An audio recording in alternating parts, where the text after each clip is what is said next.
জুলাই গণ-অভ্যুত্থানের পর গত ১২ই ফেব্রুয়ারি ঐতিহাসিক নির্বাচনের মধ্য দিয়ে নতুন বাংলাদেশে যে রাজনৈতিক সমীকরণের জন্ম হয়েছে তা হয়তো দেশের ইতিহাসের সবচেয়ে নাটকীয় এবং জটিল অধ্যায় হিসাবে লেখা থাকবে।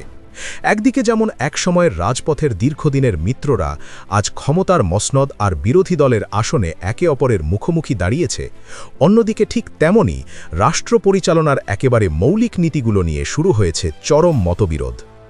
নির্বাচনের ফলাফলে আমরা দেখেছি বাংলাদেশ জাতীয়তাবাদী দল বা বিএনপি ২০৯টি আসন পেয়ে বিশাল সংখ্যাগরিষ্ঠতা নিয়ে আজ রাষ্ট্র ক্ষমতায় আসীন।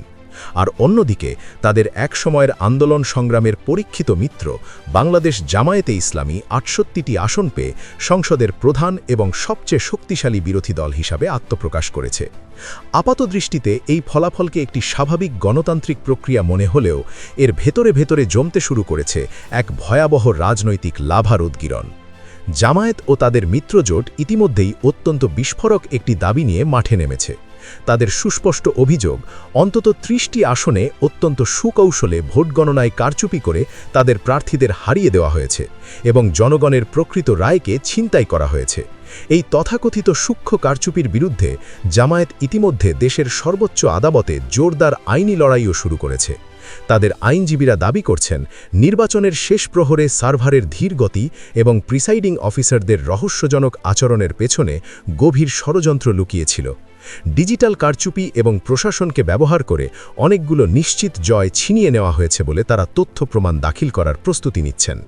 কিন্তু দর্শক, এই আইনি লড়াইয়ের চেয়েও এখন রাজনীতির মাঠে সবচেয়ে বেশি উত্তাপ ছড়াচ্ছে জামায়াতের আরেকটি ভয়ঙ্কর অভিযোগ, যা অন্তর্বর্তীকালীন সরকারের দিকে সরাসরি আঙুল তুলেছে।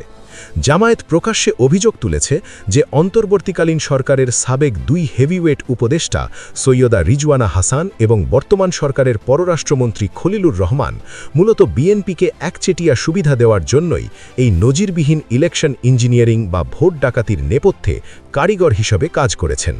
বিষয়টি এখানেই থেমে নেই। জামায়াত এখন অত্যন্ত কঠোর ভাষায় এই ২ সাবেক উপদেষ্টার বিচারের দাবি তুলেছে এবং একই সাথে বর্তমান পররাষ্ট্রমন্ত্রী খলিলুর রহমানের পদত্যাগের মতো জোরালো দাবিও সামনে নিয়ে এসেছে, যা দেশের রাজনৈতিক অঙ্গনে রীতিমতো ভূমিকম্পের সৃষ্টি করেছে।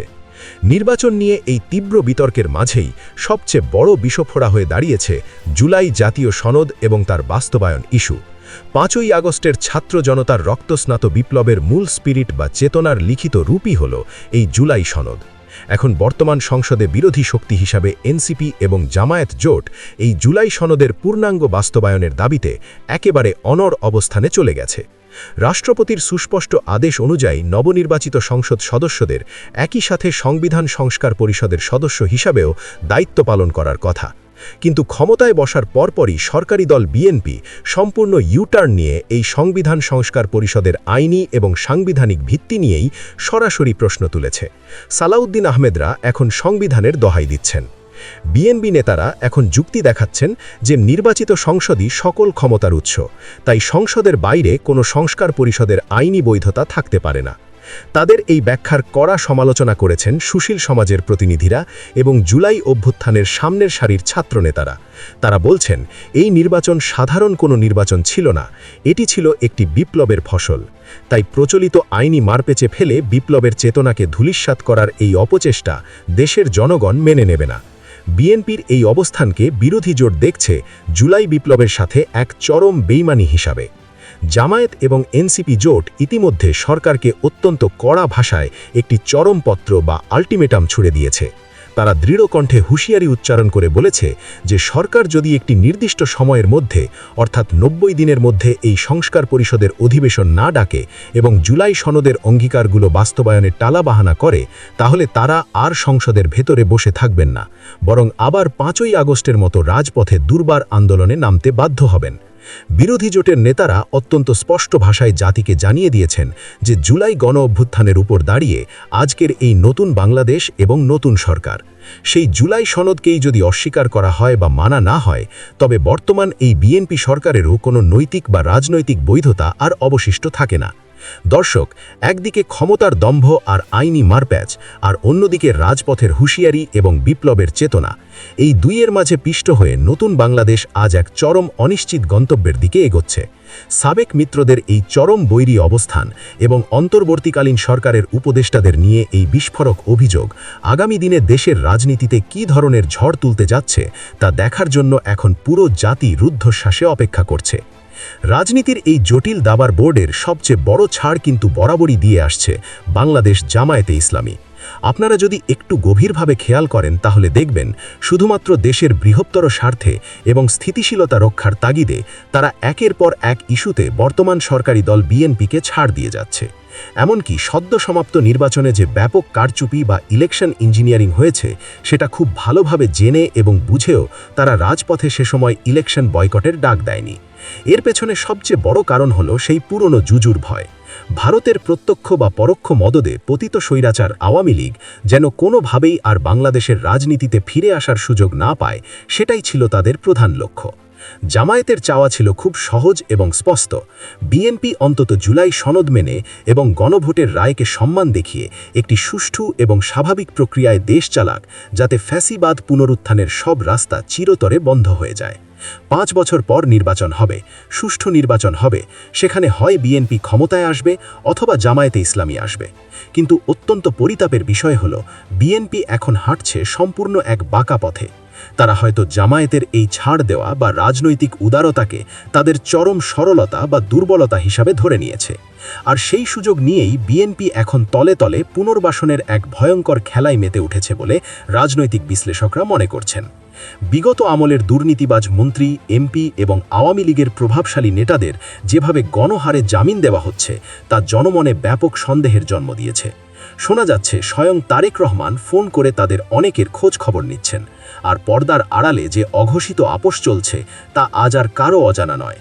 ব্যবসায়িক স্বার্থ, বিপুল অঙ্কের কালো টাকার লেনদেন এবং আন্তর্জাতিক ভূ রাজনীতির নানা সমীকরণ মিলিয়ে বিএনপি যেন নিজেদের ক্ষমতাকে পোক্ত করতেই পুরনো স্বৈরাচারের দোসরদের সাথে হাত মেলাচ্ছে।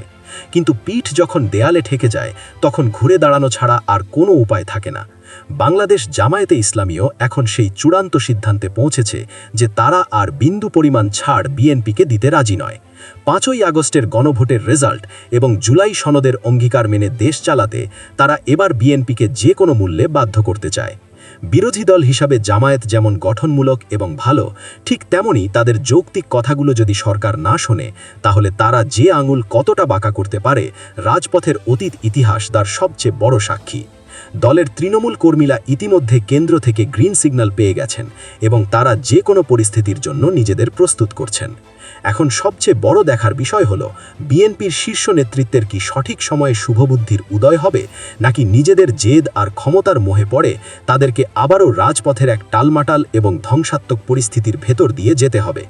দুর্ভাগ্যজনক হলেও সত্য যে বিএনপির ভেতরের একটি বিশাল এবং প্রভাবশালী অংশই আসলে মন থেকে চায় না এই জুলাই সনদ বাস্তবায়িত হোক। কারণ তারা খুব ভালোভাবেই জানে জুলাই সনদ যদি অক্ষরে অক্ষরে বাস্তবায়িত হয় তাহলে রাষ্ট্রীয় ক্ষমতার ভারসাম্য আসবে, প্রধানমন্ত্রীর একক ক্ষমতা খর্ব হবে এবং তাদের এই একছত্র আধিপত্য আর অসীম ক্ষমতার দম্ভ আর কোনোভাবেই টিকবে না। ক্ষমতার লোভ আর জনমতের এই অনিবার্য সাংঘর্ষিক পরিস্থিতিতে নতুন বাংলাদেশ আজ এক গভীর খাদের কিনারায় এসে দাঁড়িয়েছে। একদিকে দ্রব্যমূল্যের ঊর্ধ্বগতি এবং অর্থনৈতিক সংকট, অন্যদিকে এই তীব্র রাজনৈতিক অস্থিরতা সাধারণ মানুষের জীবনকে দুর্বিষহ করে তুলেছে। আন্তর্জাতিক সম্প্রদায়ও বাংলাদেশের এই নতুন রাজনৈতিক টানাপড়েন নিয়ে গভীরভাবে উদ্বিগ্ন।